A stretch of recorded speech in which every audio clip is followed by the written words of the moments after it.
अतिथि देवो भव। यह उक्ति मेरे परिवार के संस्कारों की वजह से हमेशा मेरे मस्तिष्क में गूंजती रहती है। अतिथि देवता स्वरूप हैं।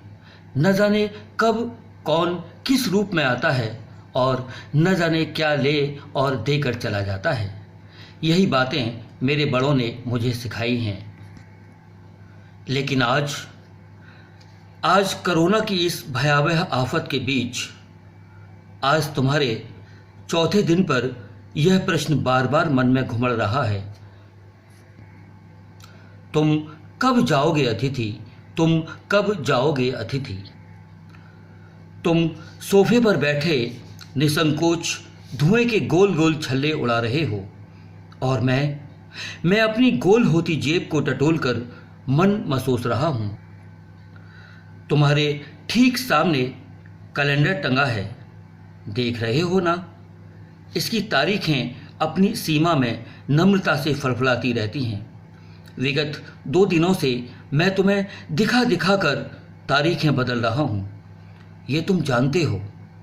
अगर तुम्हें हिसाब लगाना आता है कि आज तुम्हें चौथा दिन है, तुम्हारे सतत आतिथ्य का चौथा भारी दिन, पर तुम्हारे जाने की कोई संभावना मुझे प्रतीत नहीं होती। लाखों मील लंबी यात्रा करने के बाद नील आर्मस्ट्रॉन्ग भी इतने समय चांद पर नहीं रुके थे जितने समय तुम एक छोटी सी यात्रा कर मेरे घर आई हो। तुम अपने भारी चरण कमलों की छाप मेरी जमीन पर अंकित कर चुके।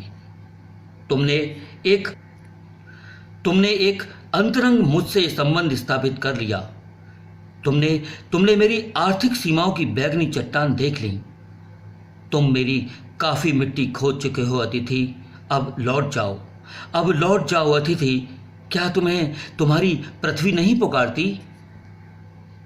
उस दिन जब तुम आए थे, मेरा हृदय किसी अज्ञात आशंका से धड़क उठा था।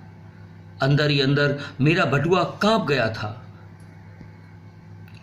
उसके बावजूद एक स्नेहिल मुस्कुराहट के साथ मैं तुमसे गले मिला था और मेरी पत्नी ने तुम्हें सादर प्रणाम किया।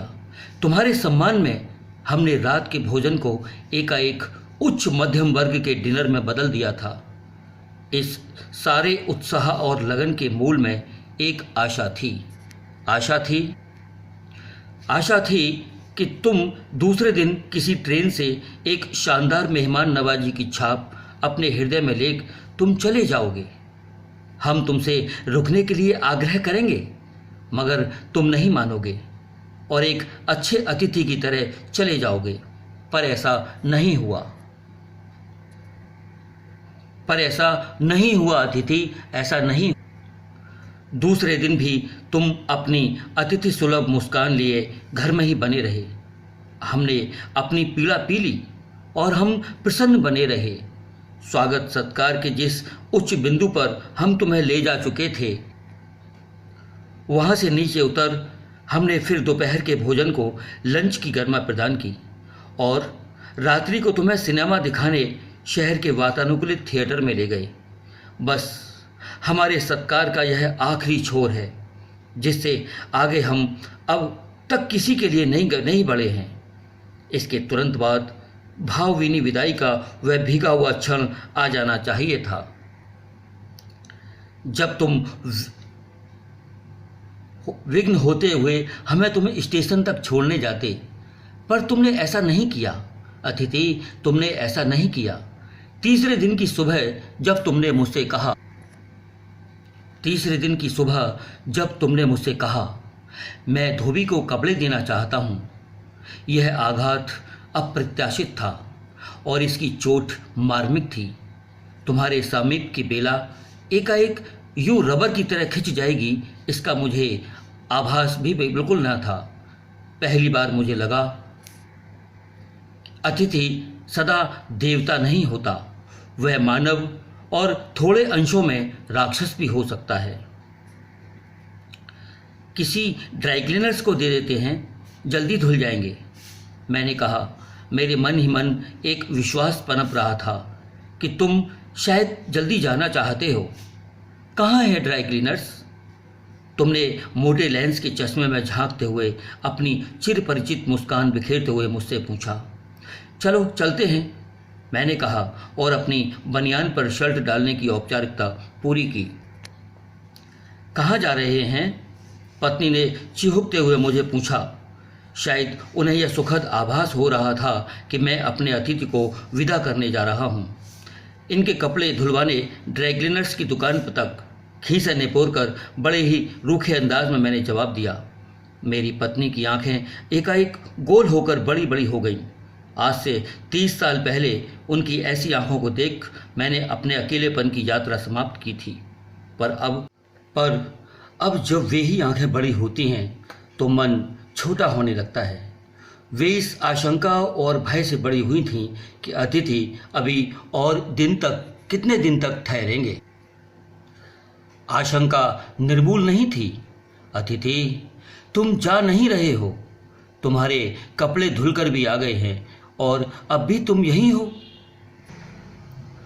तुम्हारे भारी भरकम शरीर से सलवटें पड़ी चादर बदली जा चुकी हैं। आज 5वां दिन है और तुम यहीं हो। तुम्हें देखकर फूट पड़ने वाली मुस्कुराहट धीरे धीरे फीकी पड़कर अब लुप्त हो गई है। ठहाकों के रंगीन गुब्बारे जो कल तक इस कमरे के आकाश में उड़ते थे अब दिखाई नहीं पड़ रहे। बातचीत की उछलती हुई गेंद चर्चा के क्षेत्र के सभी कोनों से टप्पे खा खाकर फिर से कमरे के बीच आकर चुप पड़ी है।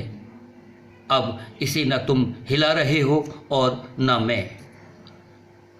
कल से मैं मुंशी प्रेमचंद का उपन्यास ना मन होते हुए भी पढ़ रहा हूं और तुम फिल्मी पत्रिका के पन्ने पलट रहे हो।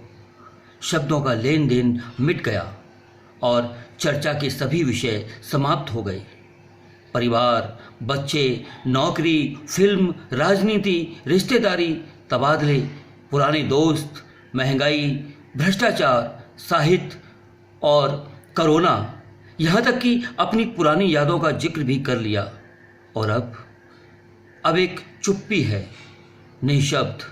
सारे शब्द चुक गए लगते हैं। सरल सौहार्द अब शनै शनै बोरियत में रूपांतरित हो रहा है। भावनाएं गालियों को स्वरूप ग्रहण कर रही हैं, पर तुम जा नहीं रहे। किस आदर्श गौन से तुम्हारा व्यक्तित्व यहाँ चिपक गया है, मैं इस भेद को सपरिवार समझ नहीं पा रहा हूँ। बार बार मन मस्तिष्क में यह प्रश्न उठ रहा है, तुम कब जाओगे अतिथि, तुम कब जाओगे अतिथि। कल पत्नी ने धीरे से पूछा था, कब तक टिकेंगे ये?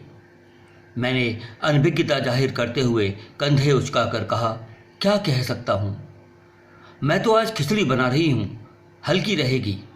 पत्नी ने माथे पर बल डालते हुए धीरे से कहा, हाँ हाँ बनाओ। सत्कार की ऊष्मा समाप्त हो रही थी। डिनर से चले थे, खिचड़ी पर आ गए।